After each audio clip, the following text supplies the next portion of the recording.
So, hello MIT architecture, wherever you are. And hello friends, wherever you are. And I love that I can still say that even though we are finally now here in person. And so hello to all of you who are here with us in person. I have to give you one little thing of kind of housekeeping, which is that the questions will be collected on cards towards the end of this event for all of you who are here. And also, I think, collected off the internet for us to answer. So they'll come to us as actual questions, and we'll be able to interpolate them into the conversation. As we begin this conversation, and as part of it, I'm mindful of the elders, relatives, and children of the Wampanoag Nation, whose unceded territory MIT occupies, and want to acknowledge, on behalf of MIT and myself, the indigenous people as the traditional stewards of this land, as well as the enduring relationship that exists between them and their traditional territories. MIT is also one of Massachusetts state's two land grant universities and has, through the Morrill Act, received financial benefit from lands taken from indigenous people in other parts of the US. I acknowledge the painful history of genocide and forced occupation of indigenous people's territories, and I'm also mindful of the descendants of the Black and brown people whose enslavement is written in different ways into the wealth of this institution. I hope for these acknowledgements and invitations to mindfulness to point us towards important conversations and actions yet to come, as they must. So welcome back to Conversations on Care. And as many of you know, and some of you don't yet, but Conversations on Care is a program dedicated to conversing with the caretakers of architectural discourse, curators and editors who are committed to ensuring precision, humanity, and generosity of their discursive platforms. And if you've listened to any of these Conversations on Care, which have been now going for 2 years, I repeated this line often, both online and in person, and it comes from an important, to me, short piece by George Saunders, the man with the megaphone, in which he describes both our mediatic context and political context as a result of it. And he asks his readers, and especially those of us with access to a megaphone, to focus on precision, humanity, and the volume of that megaphone. So with Saunders' cautionary recipe, Conversations on Care invites the sisterhood of intellectual instigators to discuss their labor of care and love. And with someone like Shannon Mattern, we hope, or I think, that thinking about care and working on care is also care of sorts. So it's a great pleasure for me today to welcome Mpho Matsipa, coming to us from down the street from Harvard, where she's currently a Loeb Fellow, but also from Johannesburg, South Africa. Welcome. Thank you. I'm going to introduce you a little bit. So before we begin, I know this is going to take a few more minutes, but I first met Mpho at a virtual pandemic review of a studio led by a dear friend and colleague who's now moved further away from us, Emmanuel Admasu. And the studio was both inspired and inspiring. And before I sort of found myself in its Zoom grid, I had already known something about the African Mobilities project that Mpho has been running for a while, because I was researching Mabel Wilson and her Africa lab, the lab that she co-directs with Mario Gooden was part of that set of events and exhibitions. So when I found myself in the Zoom grid, I got super excited. I wanted to yell. It was kind of a serendipitous Zoom moment, but I didn't. And so finally I'm meeting Mpho live and in flesh, just as those of you in this room are. But so I continued to follow the podcast series for a while, and it seemed to me like a project kindred to Conversations on Care in a variety of ways. It does deal with immigration, mobility, sense of belonging, cities, but it also provides a platform for talking about those, and in that sense, I felt it was a sisterly project, and this is a word that we ran into as we talked last time, and maybe we can all discuss kindred and what that might mean. But you've all already received Mpho's bio, but let me summon it into the room because sometimes these kinds of events and life coordinates are relevant for the way that you might frame a set of questions or the way that we might go with our conversation today.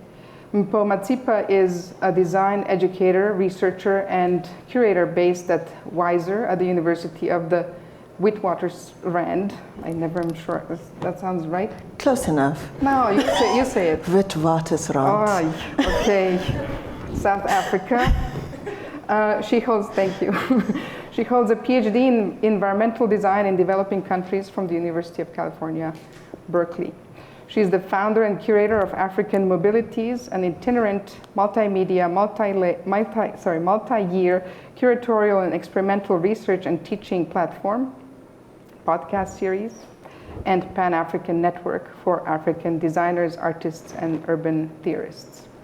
So as a curator of exhibitions and discursive platforms, she has been responsible for Studio X in Johannesburg, and some of you will remember this sounding like and being part of Mark Wigley's, thank you, Mark Wigley's series of, or an initiative for GSAP Columbia when he was dean there. She was also curator of South African Pavilion at the 11th Venice Architecture Biennial and has more recently participated in numerous significant curatorial programs and served on advisory boards in the US, Europe, and Africa. I think this maybe is good. I have more. Of course, you have more. I think we're good. So we can sort of begin, I think, with this big, sprawling, multi-year, multimedia project. And I thought that maybe we could start with really the kinds of an outline of what that was for you, what motivated it, how you pulled it off curatorially, and perhaps also what is the definition of mobility within that project. And I'm sure it's multiple, but so how did it begin and what were your hopes for it when it began? So thank you, Anna and MIT, for this wonderful opportunity to be in conversation with you. And also, you know, the time that I've spent in Cambridge so far, as I was saying, has been incredible in terms of the kinds of conversations that are possible and the different directions that it takes me in. And I think that the format of Conversations on Care is so appropriate to African Mobilities because so much of the project is rooted in relationships. So the story of African Mobilities really sort of begins with my role as the curator of Studio X Johannesburg. Mm-hmm. And it was an opportunity over a 3-year period where I got to be in conversation with very young creative people in Johannesburg and offer them a fee-free space to do experimental projects, to have conversations, to support and encourage creative practice in the city and people who were engaging in the city. I really felt that young people in Johannesburg had a better sense of the way that the city was changing than what the literature was suggesting in terms of how to interpret or inhabit or imagine the city anew. And one of the critiques, can we have the next slide? Yeah, thank you. All right. So the map on the left is the map of the Studio X studios across the world that kind of center in on Columbia University. And this is an incredible representation of, you know, the difference between African Mobilities and Studio X. So Studio X had all of these resources, all of this institutional support to sustain a network where, you know, things would unfold but also return back to Columbia. And one of the difficulties or challenges around that model was its corporate structure, that it kind of centered in on a particular location while also facilitating exchange within and across the different centers. So a critique that I got a lot as a curator of Studio X was that, you know, I was a comprador, right? So I was a servant of imperialism and like asymmetrical exchanges in knowledge. And there was very little understanding about the kinds of opportunities that the space was unlocking in the city. So when I had the opportunity to curate African Mobilities at the invitation of the Architecture Museum at TU München, I really sort of took on the Studio X model. But it obviously starts to look very different in a context where the institutional support is not that great, where the networks are kind of frazzled. And that's kind of how I started to conceptualize my own role in curating an exhibition, that I was not going to put on an exhibition with the 5 famous architects in Africa. I was not going to feature humanitarian projects on the continent. I was really interested in the politics of knowledge production on the African continent, and thinking about how the frame of the exhibition can become a kind of device to redistribute resources to people who are doing incredible work on the continent but are actually under-resourced. So I really sort of conceptualized it as a deeply decentralized curatorial practice that had people who took ownership of the project in various locations. So while there was a kind of generalized structure about, like, we have a space, we have an event, we have people, we have conversations, we have collaborations, each one of my collaborators and partners on this project were responsible for crafting the direction, the focus, the emphasis relative to the conversations that were relevant to their city. So the conversation in Kampala is very different to the conversation in New York, which, as far as I'm concerned, is just another African city. And that's also very different from conversations in Lagos. So I was also very concerned about the fact that intellectual mobility is really sort of at a premium, or it's a kind of privilege that students and faculty at elite institutions have that African institutions almost never have. So it was an opportunity also to think about how to circulate information, knowledge, worldviews within the African continent, but also getting African practitioners, Africa-based practitioners, to circulate amongst our respective cities. Africa is still deeply fragmented from an infrastructural point of view. Yeah, deeply fragmented from an infrastructural point of view, and most of our infrastructure is extroverted, right? So it's about resource extraction. And so it's much easier for me, for instance, to fly from Johannesburg to New York than it is for me to fly from Johannesburg to Lagos. So part of the project of African Mobilities was really sort of becoming infrastructure and forging networks amongst different practitioners. And so you have 7 in total workshops that happened across the African continent. So in Cape Verde, in Senegal, in Nigeria, Zimbabwe, New York, Johannesburg, and also in Munich, where architects, theorists, practitioners from different cities would travel to Praia or travel to Dakar to work with people who are either running independent schools or running independent cultural and architecture design spaces in order to sort of delve deeper into the kinds of challenges that they were facing around questions of circulation. And, you know, when I was thinking about this question of mobility and circulation on the African continent, it was at a time when the refugee crisis had really sort of reached its peak in terms of media exposure. And we were bombarded in 2015, 2016 with like spectacular representations of Black death and Black suffering.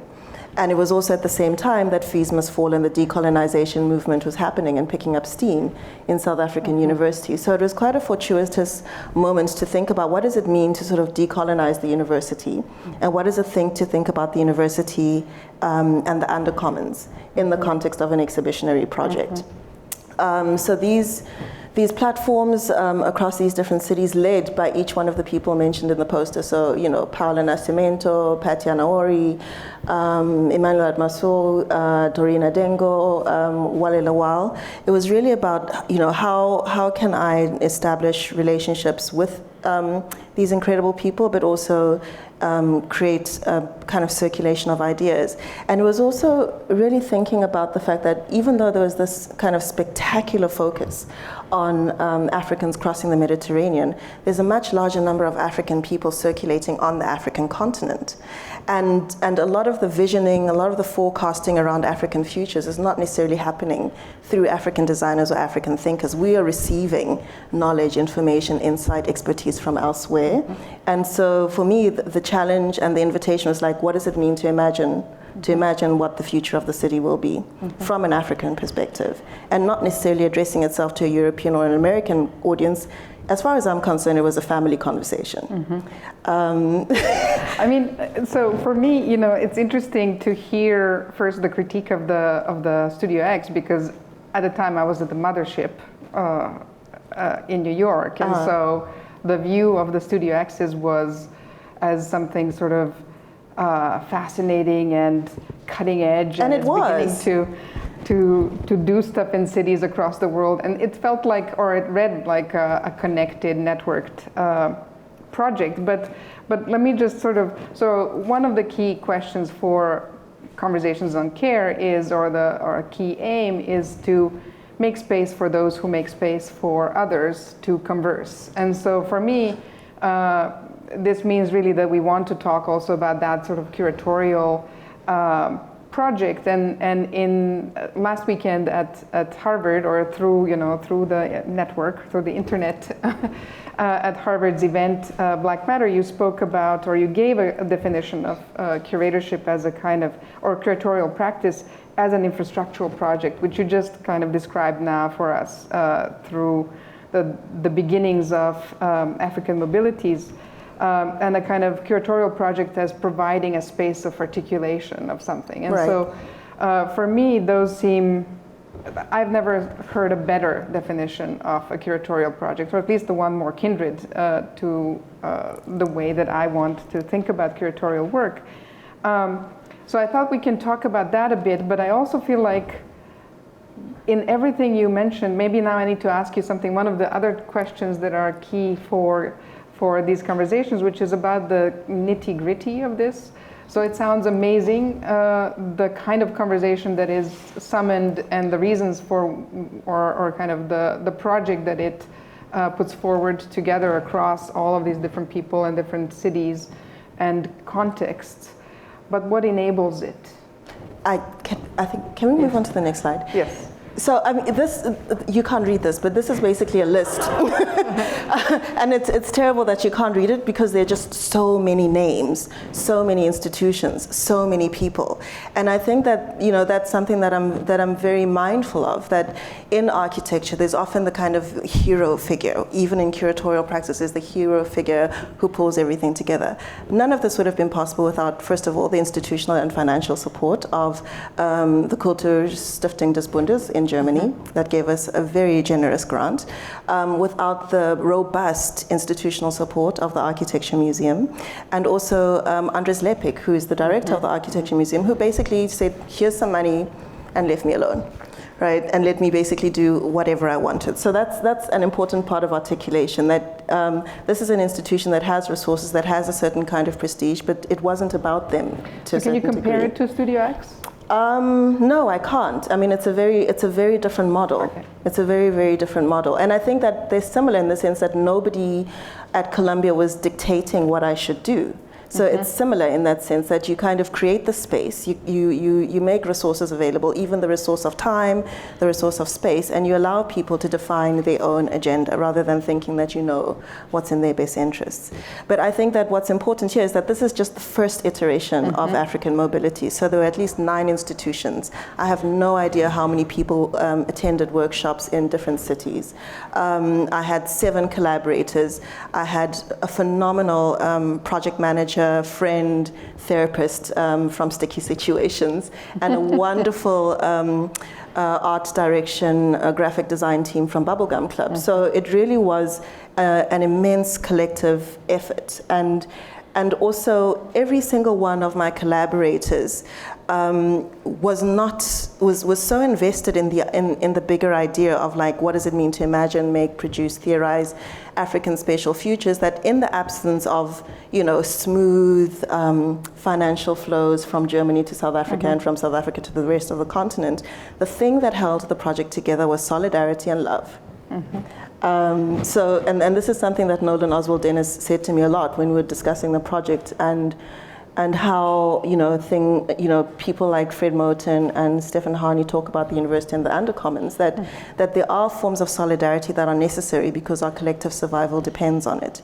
So as intellectuals, creatives, designers, there was a lot of sort of commitment to an idea, much more than an attachment to financial resources at the very beginning. So they carried the project and they carried me, and that's what enabled it. And there was also a period that I feel I have to mention where I was running African Mobilities from my iPhone at a coffee shop, because I didn't have an office, I didn't have furniture, I was like buying MTN airtime at like 200 Rand increments and like texting people. So a lot of stuff happened via WhatsApp.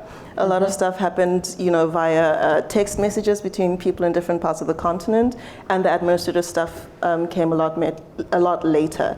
So it's a messy story. It's a kind of set of collaborations that are messy, that are based on like really kind of trying to, sorry to say, bypass institutional regulatory frameworks, because they're just not equipped to deal with a project of this size and with these kinds of ambitions, right? To think about what Sarah Nuttall calls the distributed university, or something that is about the university and the surrounds. So that's just one version, and then the next slide is the second part of African Mobilities, which is the podcast series, was really sort of revisiting the 7 workshops and developing an archive and producing an archive 2 years later, where my collaborators and I basically reflected on what the implications of the work that we had done over a 1-year period were from a theoretical point of view. So it wasn't just about presenting work for a European audience in Germany, but also producing an archive for the future, or what Jeb Chumba describes as what does she call it? Time capsule. I mean, this is another definition of curatorial work that I really love and subscribe to, the idea that you're putting on the record things that are not on the record yet, in some way that becomes accessible and a resource for. And also, I mean, the podcast series was this is obviously a response to the pandemic and extreme lockdown in South Africa, but it was also, thinking about like, what are the technologies that young people use to communicate and access information? And it isn't academic journals. It isn't necessarily like the seminar at the university. So we designed, 3-minute podcasts or 1-minute podcasts that would circulate on Instagram, or that could circulate via WhatsApp. Because I was like, whatever technology or communication technologies that young people use are the ones that I want to use. So a lot of it was basically based on Instagram, Facebook, Twitter. Like that was the kind of infrastructure that we used. Were there discoveries out of this process for you that were, I ran into you posting about your mind being blown by a conversation by Sami Balogi, so I had to, immediately learn about it, but what would be some of the key kind of items? Maybe when we talked last time, you talked about representation and unrepresentability as something that comes out of one conversation or another. Extraction out of Sami Balogi seemed like a really important, but for me, actually listening to it, what I found interesting, important, is the way that he describes that he was not taught at school anything about the colonial system, and that seemed like a very intimate point of connection, perhaps, or anger about things not being taught for me personally. But that led me to think, how do you think also about your audiences and about this media intimacy of it, maybe? That's a lot of different questions. Okay, so I'll start with it was wild, right? So I was telling you, Anna, before that I'd never made a podcast and really of my own until I was like, yeah, we're just going to have a 12-episode podcast series with people from across Africa, no problem. Again, cell phone very, very handy for doing stuff like that. But the discoveries were. There were so many. So around circulations, there was really, for me, a conversation I returned to repeatedly with Abdul Simone, where he talks about how cyborg urbanism is such a huge part of how Northern European and American cities are understood, that everything can be calculated, everything can be mapped. When I leave my house and call a lift, I know exactly when I'm going to arrive, more or less, and I arrive on time. But then he talks about this notion of incalculability or inoperable relations, where there are large swathes of the world, not just Africa, but also Latin America and Southeast Asia, where systems are not that transparent, where events are not that predictable, and people negotiate their everyday lives around the principle of eventuality. And I think that this is related to the question of like unrepresentability, that in architecture and planning, which is very much framed within the modernist tradition, there's an expectation and an assumption of transparency that actually isn't true for a large part of the world, or what Rahul Malhotra describes as the majority world. So that was a really important linchpin in terms of thinking about the relationship between what is represented and what is unrepresentable and what is unrepresented, but also about the limits of representational techniques in their current form. And so, yeah, that was a really important sort of theoretical dimension of what I was doing. And then the thing with Sami, from the prototypes episodes, which was conversations with Emmanuel Admasu, but I also... I was just thinking the unmeasurability that came up in that one. Exactly. Yeah. So, I mean, the conversation, I've been having conversations with Emmanuel over several years, and I've been really struck by the way that his work on marketplaces in East Africa has evolved, and the way that he talks about the terror system in Makato as a way in which Ethiopian traders organize space, but also conceptualizing the marketplace as a contact point, as a way of conceptualizing cosmopolitanism on the African continent, and thinking about how these sites are interesting and important models for making sense of how people move. So outside of the framework of like migration, crisis, you're thinking about like how are goods circulating, how are people circulating, how is language evolving. So he tells me about how in a Rada market that people have their own language. So there are all of these modes. So the question that Emmanuel's work raises is like, how do you then represent the terror system if it is a system that is dynamic and constantly moving? And to what degree do traditional mapping techniques fail? So just watching how he's worked with animation, worked with weaving, worked with drawing, and also thinking about how he tries to account for time in his mapping has been really, really interesting. It's something that I continue to explore, even in my discussions around Black time at the Black in Design conference.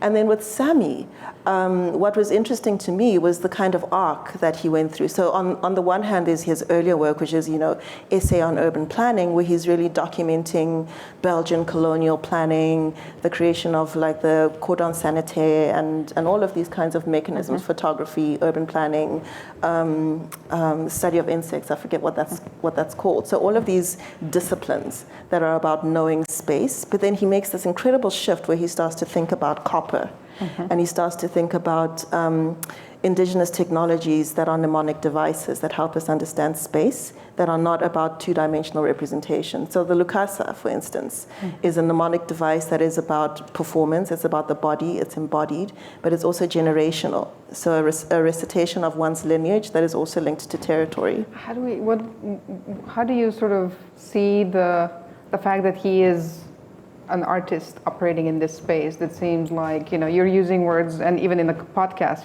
archive, research, representation of mapping. These are the tools that in his hands are used to produce knowledge through an artistic practice.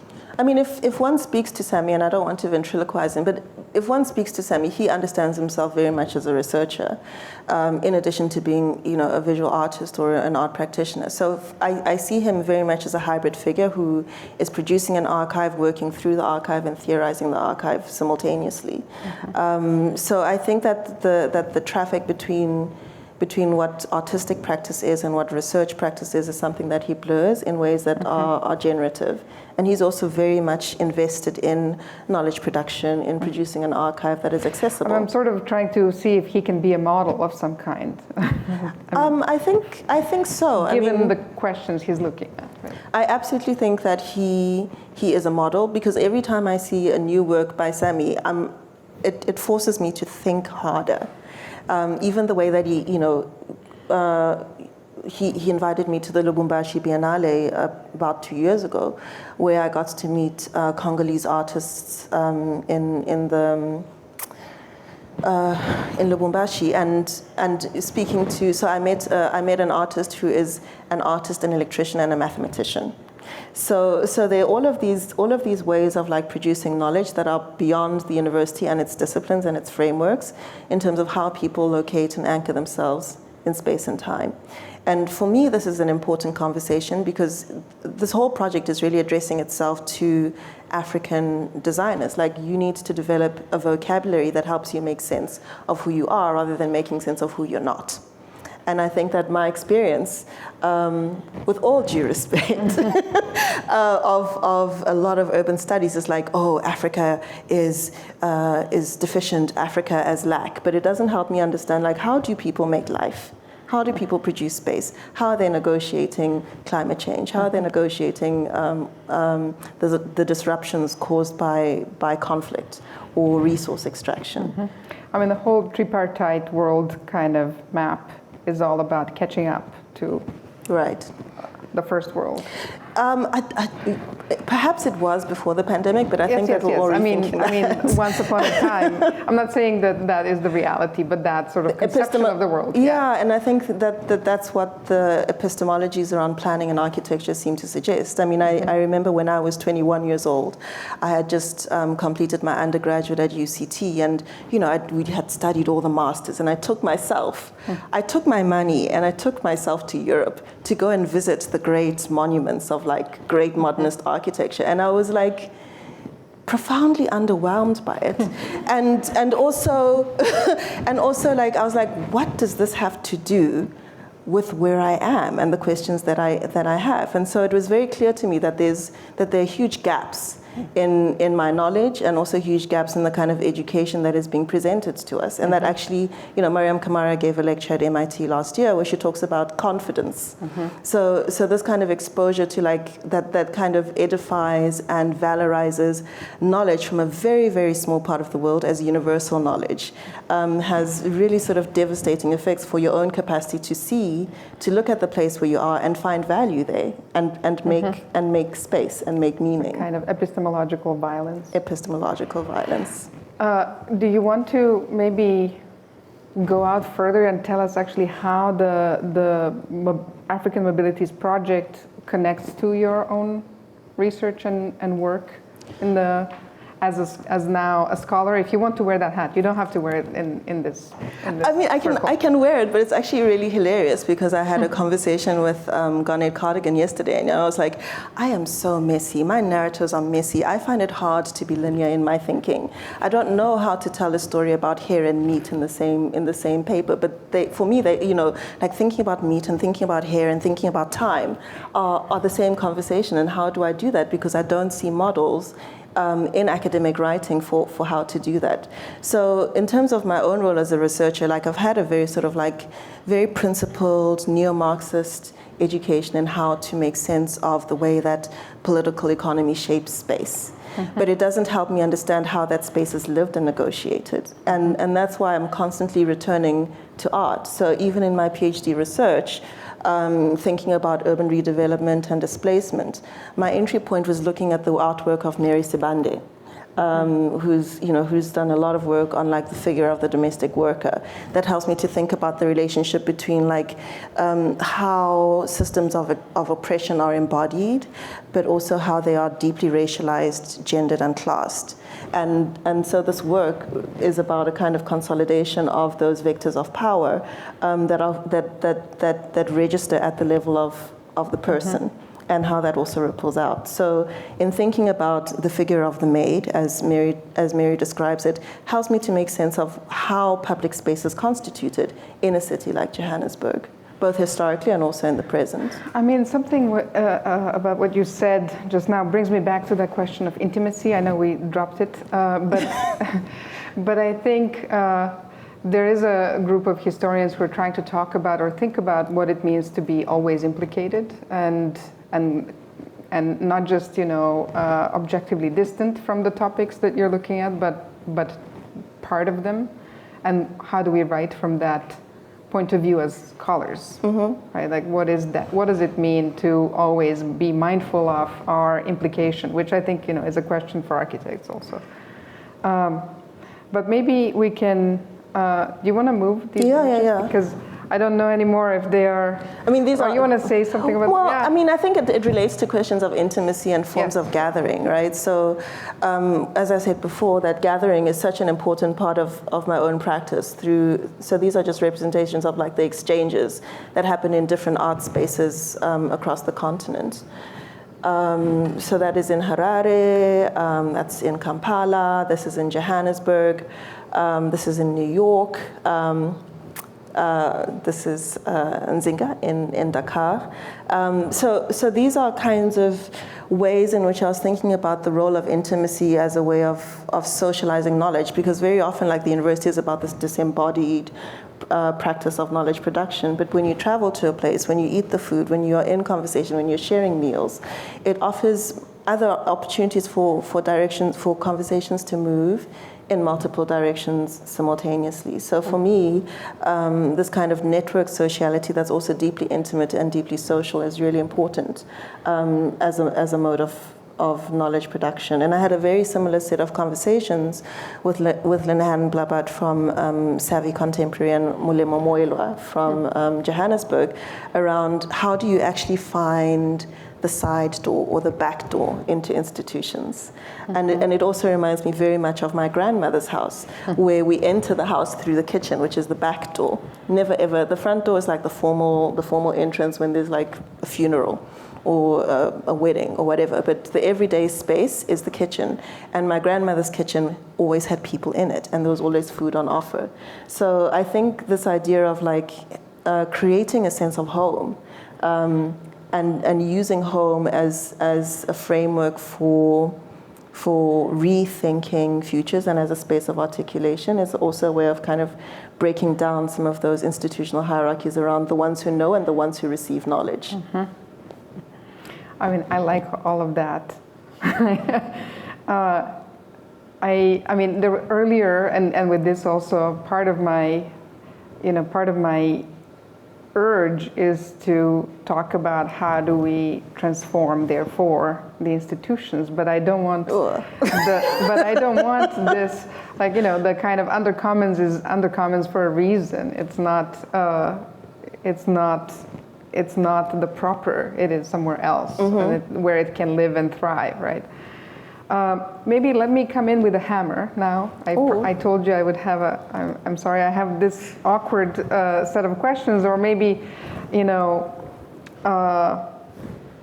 a desire to at least bring in, since you now told us especially about the kind of Marxist upbringing.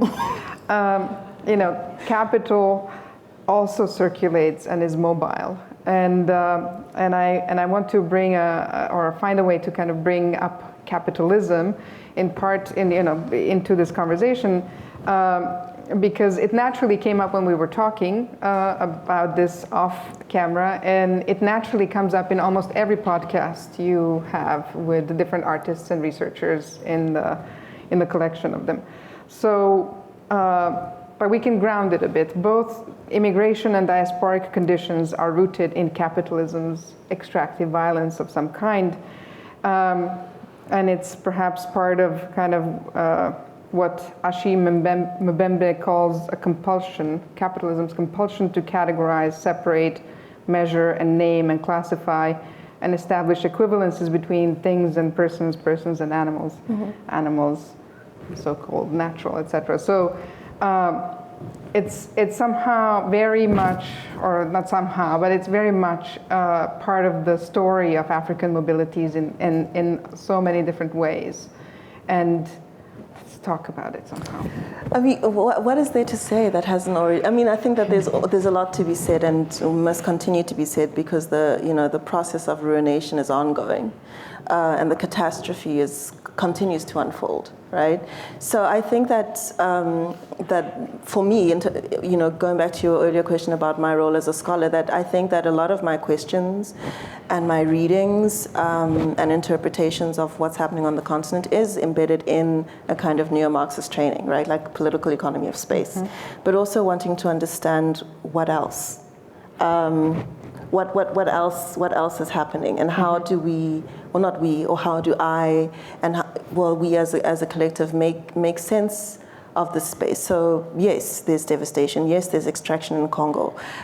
Yes, the railway that Nolan Oswald Dennis, Dana Wabira, and Timkosi Goniwe map out is about Black lives thrown in motion. But what the work also does is to argue that by being enslaved to the logics of capitalism and the way that it organizes people and space and things, it makes it hard to actually imagine how new worlds can be built. Yes, let's go there. So I think that what's valuable in the conversations that we've been having is a group of people grappling with what else, right? So there's catastrophe. What happens the day after? What does a project of world building look like?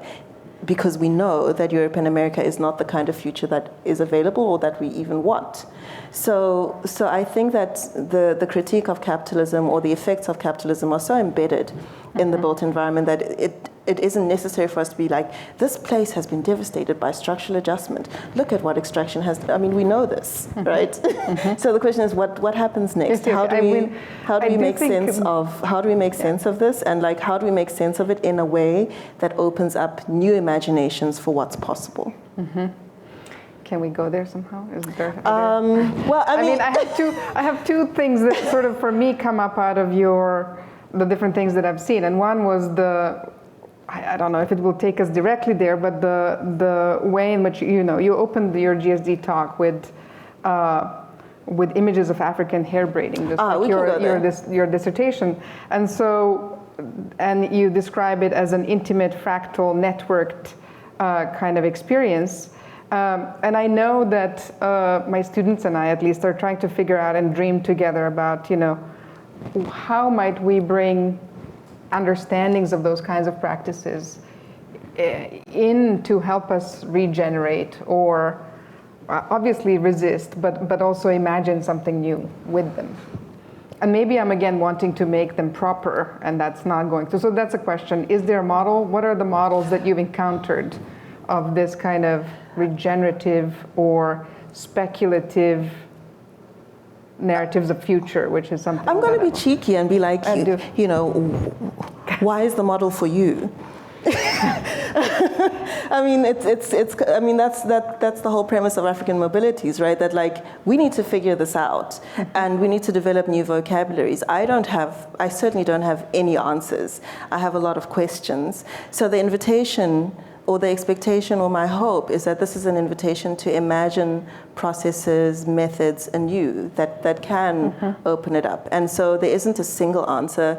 What African Mobilities does is to present a range of different ways of thinking through this question. So just to go back to, so I'm out of sequence, but sorry. So, well, there is, so for instance, at GSD, I was like, so this is how I was thinking through a street like Brey Street in downtown Johannesburg. That is a major transportation artery in Johannesburg, but that also connects the entire Southern African region. So you have minibus taxis that move people from Johannesburg to Lesotho, to Zambia, to Zimbabwe. So all kinds of people are circulating through this, but also circulating through the larger South African space. So you have 40,000 taxis circulating through the space. And because of this high traffic, you have markets that emerge. So I think that the models for me haven't gotten to like a set of, tools for design yet. It's more about like what are the critical discourses, approaches, sensibilities we can bring to reading of space that then makes us think about like how to explore different modes of representation. So that was the thing that was driving me crazy, right? So I was like, for many years I was like a chronic hair braid, like would get my hair braided quite chronically, and I would sit in a hair salon for like 8-10 hours in this part of Johannesburg. And it was an intimate space, and there were all of these conversations happening over my head while my hair is being braided. And it's like women from different parts of the African continent are standing around me doing my hair, having conversations about all manner of things.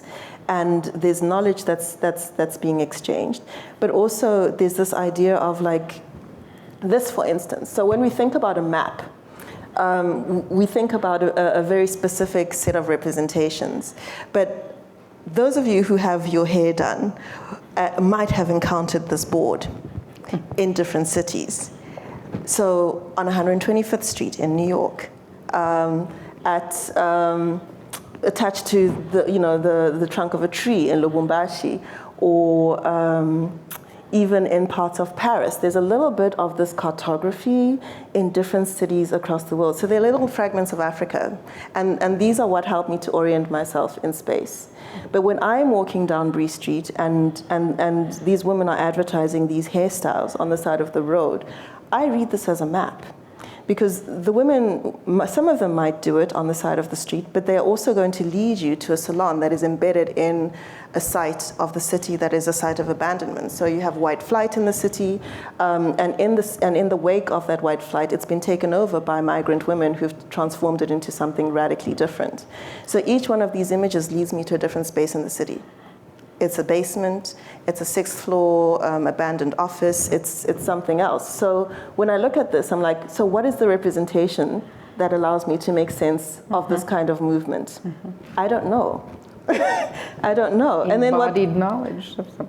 And then what's also interesting about it, going back to your question of intimacy, is that understanding and thinking about hair braiding practices in like one of the busiest streets in a major city in Africa is also about the ways in which women are negotiating, transforming the relationship between public and private space. So you have a practice that is aesthetic, that is labor intensive, but that's also about intimacy, beauty, bodily care, being translated and spilling out into the street, and inhabiting that street and transforming it in ways that actually make the city a lot more livable, a lot safer, a lot more pleasing. So I think it's about a certain kind of sensibility that a kind of modernist understanding or reading of like the Cartesian grid can't offer.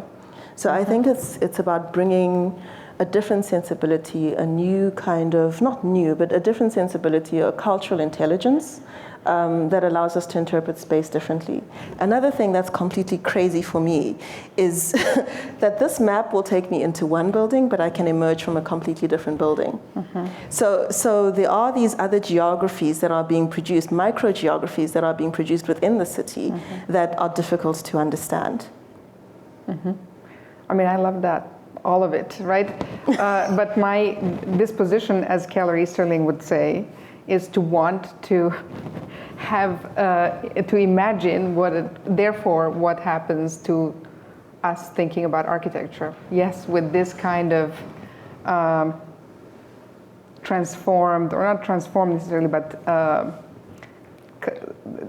cultural sensitivity that is of the nature that you describe, with a kind of understanding of the city and the space, practices of space and intimacy and therefore arrive to it with our tools. Porosity. I don't know if our tools I mean, make one of the things context. to think about is porosity, because that's what it teaches us about the city, that it's so much more porous than what we imagine. So if the modernist grid is about a fixed set of coordinates and calculability and transparency, and we're being confronted with a system that is fractal, that's mobile, that's networked, what does it then mean to create an infrastructure that is open-ended enough for people to be able to make sense or build or produce their own worlds instead of being prescriptive?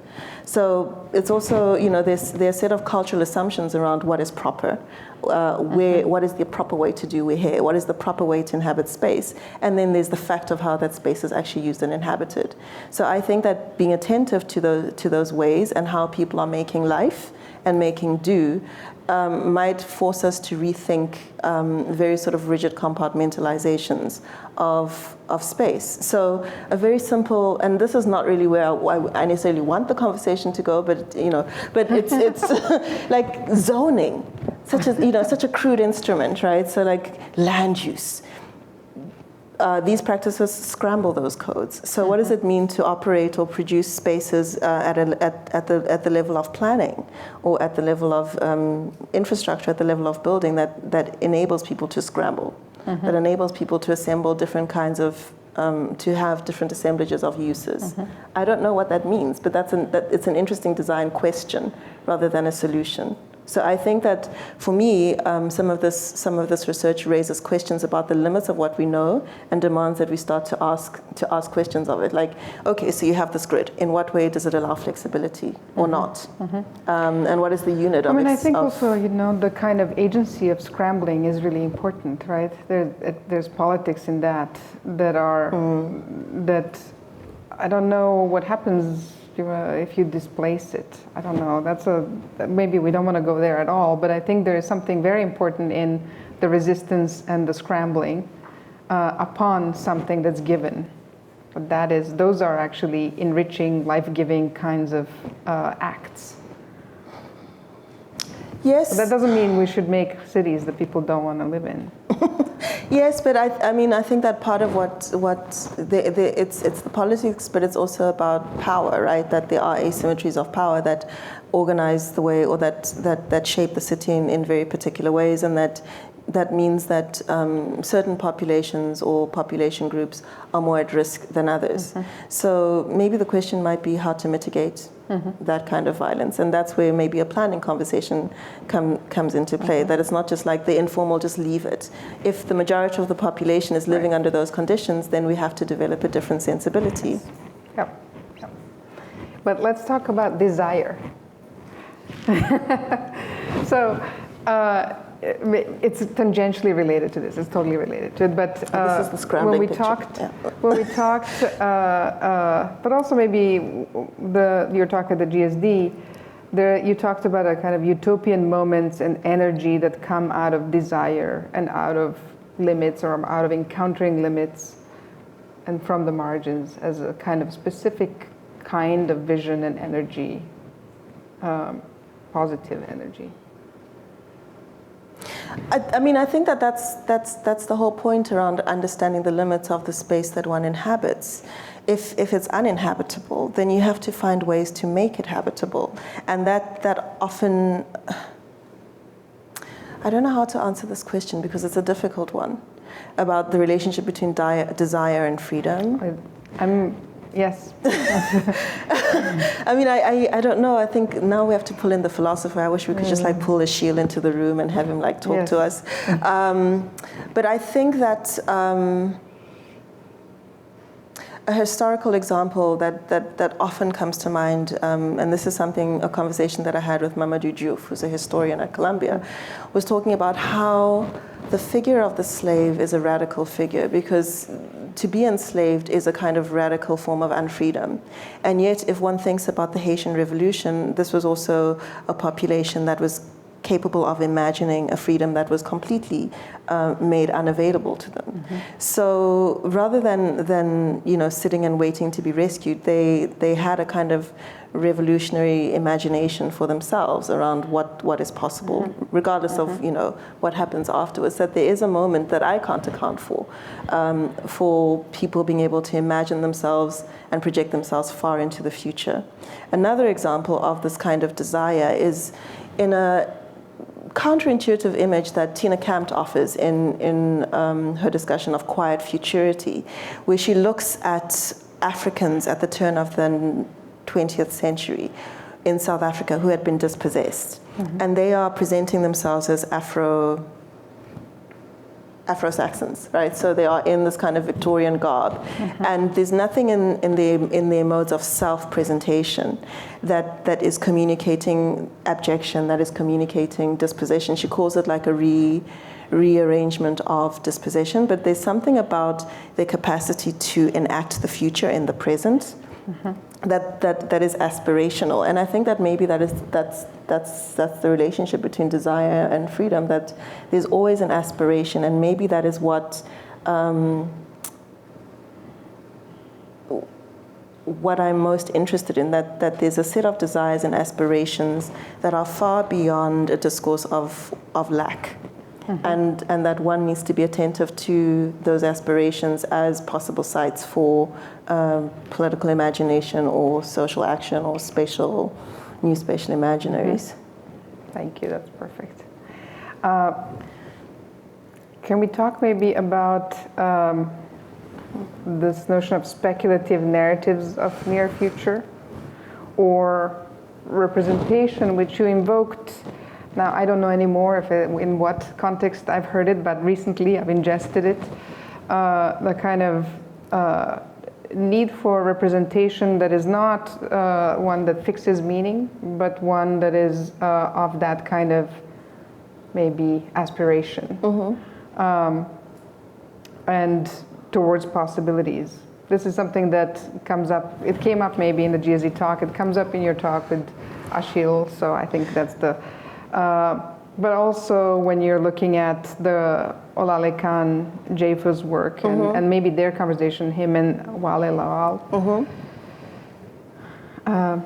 the importance of making those speculative narratives and projections as actual images. So I mean, the collaboration between Olalekan Mpho and Wale Lawal was a really interesting one, because we came at it from two very different directions. I think that Lake had a very sort of quite a utopian imagination for what Lagos in the near future could become, and not utopian, but he was critical of this process of forced removals, mass forced removals, the invisibilization of people who live in informal settlements in Lagos. And so his set of representations was speculating about what the implications of this kind of trajectory are for the people, but also a refusal, right? It was a refusal of invisibilizing, of erasing people whom the state felt were not useful to capital, were not useful to an image of the city that is the proper city, the good city. And Wale's aspiration was more about, like, how do you bring other Lagosians into this conversation about what the implications of this vision is.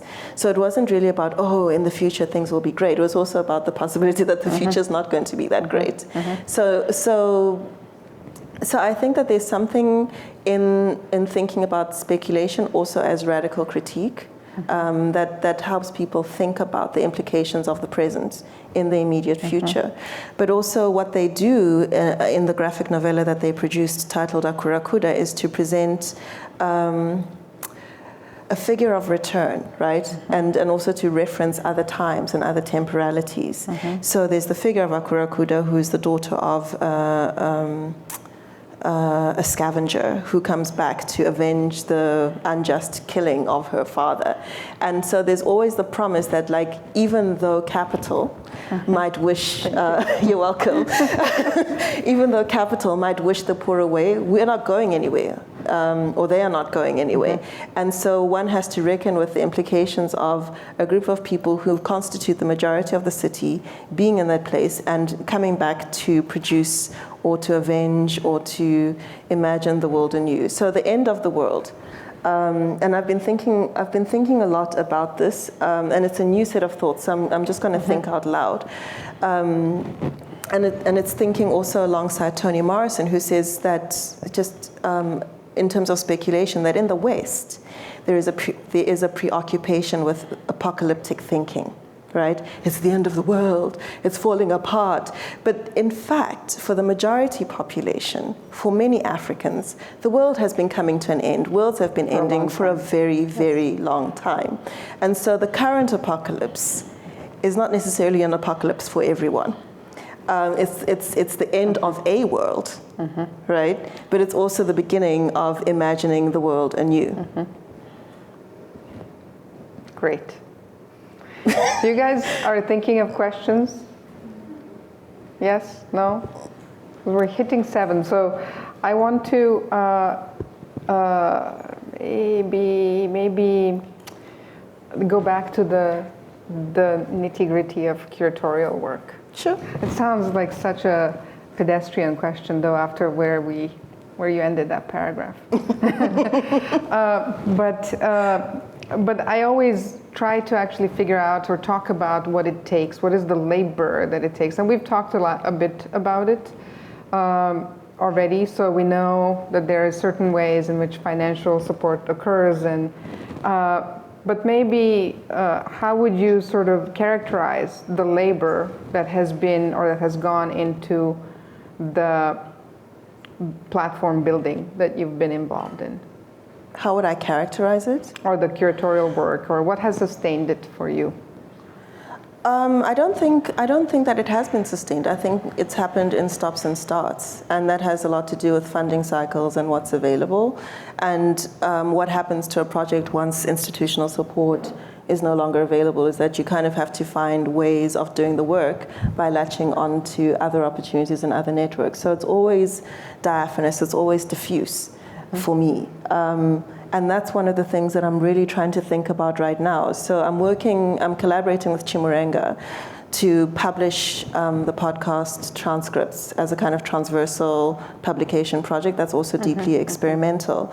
And so whenever we find opportunities, or I find opportunities to fund one element of the project, then I just go for it. It's really kind of haptic, and it's staccato.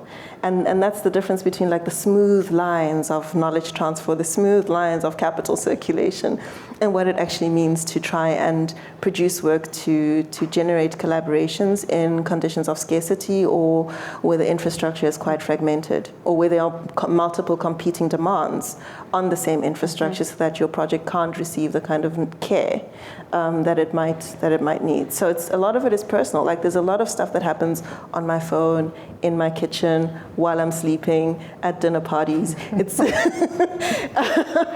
I do want to know what happens while you're sleeping. That one I'm dream work. Have you thought of doing a kind of African Mobilities, I don't know, non-profit or something in the US? Maybe I need to connect you to some other people who have talked in Conversations on Care, who have done spreadsheets and figured out how to sort of loopholes in which they operate with architectural work and statements. I think that there are two projects that I'm working on. The one is around time and publishing.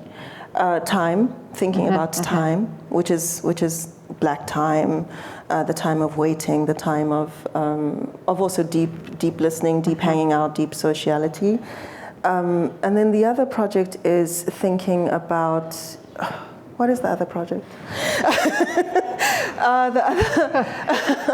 The other project really is like, what does it mean to have an itinerant platform, right? Because I think that there's so many conversations that are happening at the moment on the continent around regions.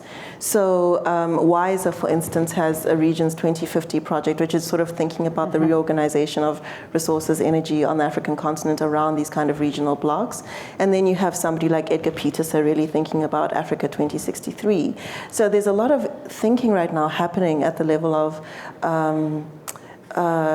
intercontinental, transcontinental networks and capacities. And I think that a cultural platform and a knowledge platform like African Mobilities might best be served by being in circulation, but maybe having some kind of home. And maybe that home needs to be a virtual home, because it what does it do? It bypasses a lot of the physical infrastructural obstacles that I encountered while doing this work. And I went to a lot of these workshops, right? So they were decentralized, and I was flying and applying for multiple visas. I didn't map how much time I spent applying for visas to travel in Africa, but there's a lot of time and queuing. Yes. There's a lot of queuing that happens in just trying to be mobile on the continent. But I think that's something I'm thinking about at the present. So if you have any ideas, I welcome them. Well, one came to mind. I don't know how useful it is, but from the second world that I come from. But you know the group Irvin? No. They're a Slovenian art group that included all kinds of sort of media in their production during Yugoslavia. If you know Laibach was, maybe not. Laibach was the kind of sound making, the band that they were also included.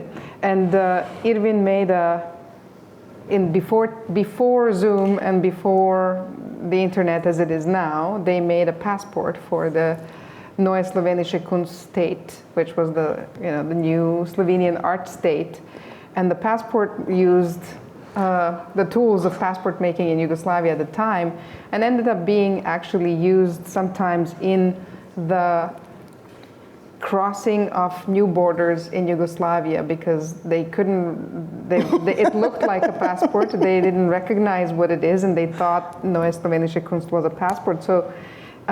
Artists were able to use this passport to literally cross the boundaries that were made. So I'm not saying, do that, but I do like the idea of a kind of state of African mobilities that is virtual. It would probably be a federation. It would have to be a federation. And I think that another dimension of organizing is really finding a model that makes the most sense and that is true to an ethos of being distributed. Because I think what's really important is I have no interest in being like a human dynamo endlessly. I think that there's power in working in collaboration and finding productive ways of being in conversation with others that produces something that is shared. So that's been one of the biggest lessons for me in African Mobilities. Like, what does meaningful collaboration look like? And what kind of resources are necessary to sustain them? And what kind of assumptions am I making about my own privilege in that collaboration, or my own power dynamics, or where I'm located in a matrix of power is not necessarily where my other collaborators are. So there's a lot of stuff to be sifted through in terms of like, how does one actually think through, structure the mechanisms for collaboration so that everybody feels that they have a seat at the table, they have a stake, and that their voice and their vision counts. And they are adequately remunerated for that labor. Yes. Yeah. Okay, that's the tricky one. So I have a few questions, and I don't know if I will be able to read them, but I will try. I'm going to start with an online question. Sorry, for those of you who is it hard? So I don't know yet. So it says, could African mobilities by its nature ultimately resist institutionalization? What does this mean for the role of the institution in decolonization? It follows nicely from passports. I think African Mobilities is its own institution. So, I think that part of the reason that it was able to flourish was because it was so thoroughly ignored. it is that there's a lot that can happen in the margins of institutions or for people who are not considered to be doing meaningful academic work. So to be kind of like invisible and on the margins and not contributing to like the main discussion was very productive in that they just kind of left me alone to get on with it. So to try and embed it in an institution and its logics is very different because institutions are territorial. They want to brand things, they want to own things, they want to, they do institution-y things. And so I don't think it lends itself to becoming that. I don't know, it's difficult. It's difficult because what happens with a distributive model is that there's no feedback loop. So it's all outgoing and it's generating its own spirals, or what B.C. Silver describes as 1,000 flowers to bloom. So lots of things have blossomed from African mobilities that don't have an African mobilities brand associated with it. And I'm okay with that. But then it raises questions around like, what does that mean in terms of how you think about models? I don't know. I don't have an answer to that. Neither does Harvard Business School. Entropy is, yeah. I'm just kidding. Sorry, Harvard Business School. All right, so these are, I'm not able to scan them and give them to you differently than they appear. So they're going to appear the way they're written. It's another hard question. So this one says, you talked about the process of this work being messy. Can you elaborate on how you found balance while pursuing these interests from the beginning of your journey, how you manage the autonomy, trust that comes with navigating uncharted territories in this field? And thank you for your courage and light. The way that I managed it was through complete, utter ignorance and naivete. I knew very little about the kinds of obstacles that I would encounter, but I was just like so into it that like no obstacle seemed too insurmountable. And I also had an incredible creative team. So my project manager runs a practice called Sticky Situations. That's literally her name. So it's all about like how to. I thought that was not, when you first mentioned it, I thought that was just a thing. No, it's called Sticky Situations. Yeah. And her whole expertise is around like, finding ways to make things work when bureaucratic institutions or bureaucratic processes don't allow those things to happen. So that's one thing. Like naivete was my friend. Love was really important from my team and also from my collaborators. And I was very warmly received everywhere I went, which was really surprising for a South African and coming from a country that has such a terrible reputation for xenophobia and all of this stuff, that I was very, very warmly received. So I think that part of the thing that made it possible was that there was resonance. So it wasn't just about me imposing a vision, it was invitational, but also leaving room for people to enter into this room and shape it according to their own needs. And there was absolutely no balance whatsoever. I mean, I dreamt, slept, ate African mobilities, and sometimes, my assistant would, like I'd be sending messages, like I went through this crazy phase that I'm not into anymore, where I'm like sending emails at 4 a.m. in the morning. That's crazy talk. Like there's no reason for anybody to be sending anybody emails at 4 in the morning. Schedule it for 8 a.m. like a normal person. I hear you. This is what we're trying to tell our students. Certainly there is no reason to ever do that. You should be asleep. But maybe this question is maybe difficult. It's a short one now. It looked like it was longer, and now it says, it's its own question. When does sharing become co-option? I think that goes back to the question about like what does it mean to be in an ethical collaborative relationship? And I think that there were definitely tensions with some collaborators as opposed to others around like what is an ethical engagement, because for them I had become the institution, right? I am the European institution, I am the funding, whatever. And I was like, I'm just like this girl who doesn't have an office and is doing stuff from her cell phone. So I think that's a conversation that needs to be ongoing. I don't make any claims to owning anybody's work, and I think that I'm very intentional about attribution for the various people who've contributed to the work. So I don't know how to answer that. But whoever asked that question, I'm very happy for them to send me suggestions for how not to be shifty. And co-opting. And co-opting by whom, for what purpose? Nobody was forced. People could have withdrawn their participation at any moment. So there was, precisely because it was so messy, that the terms of reference didn't lock anybody into any kind of marriage with me. It was voluntary to a degree. Ready for the next one? Yep. So how do you understand the African experience in relationship to the African American experience, whose history has been irreparably altered and repositioned again and again for and by an American settler audience?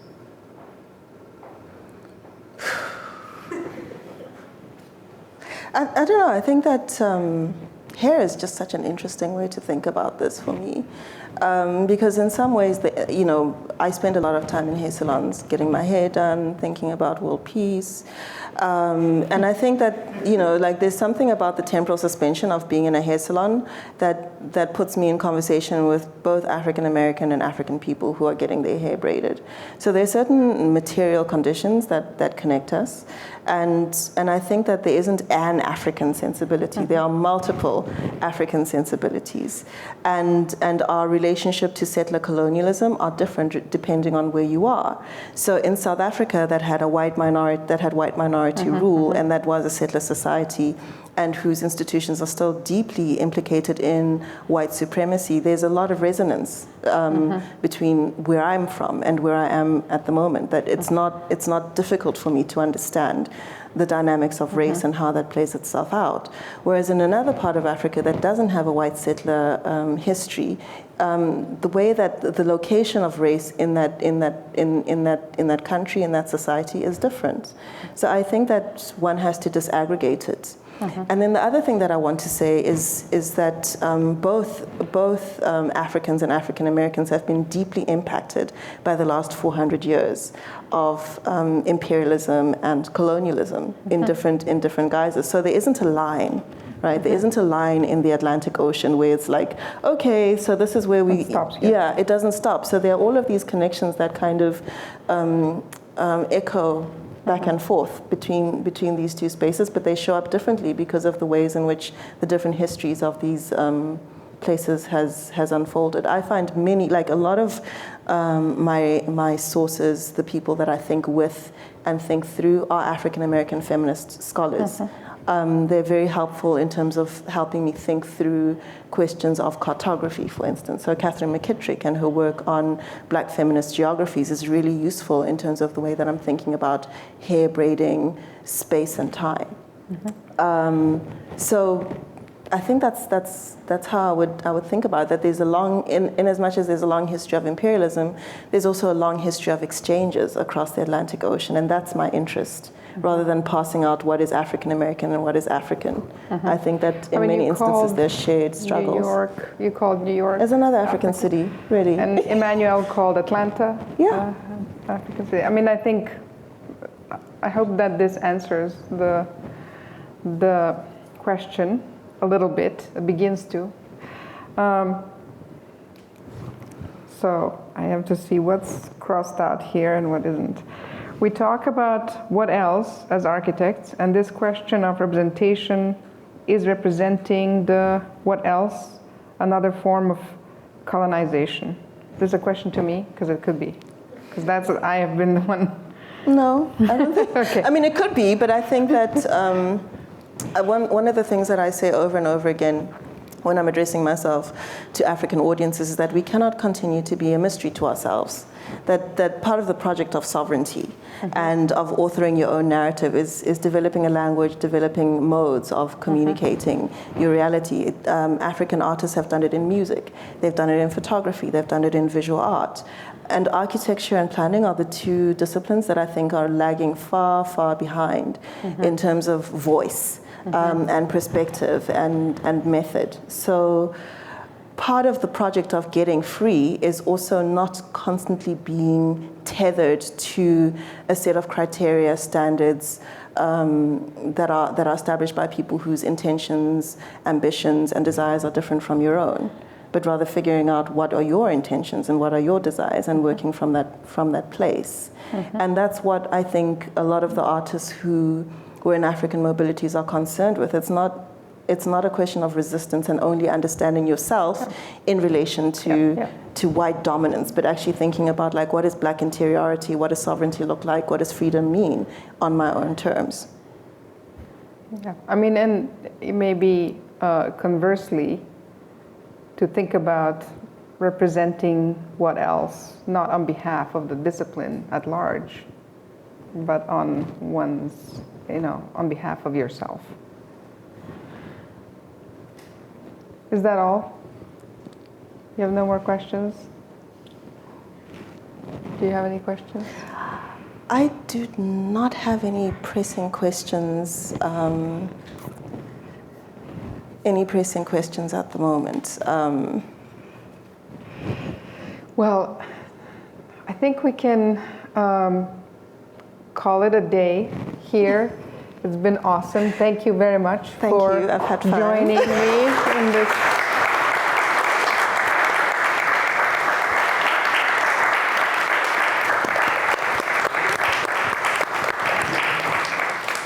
And I do have an announcement still. Sorry. So as our fall lecture series continues, I invite our audience and community members to join us again on October 21st at 6 p.m. for a research studio conversation with Joseph Choma and Maya Hayuk to be presented with the Architecture and Urbanism Discipline Group. So come back to the Long Lounge or to wherever you're seeing us from. Thank you. Thank you.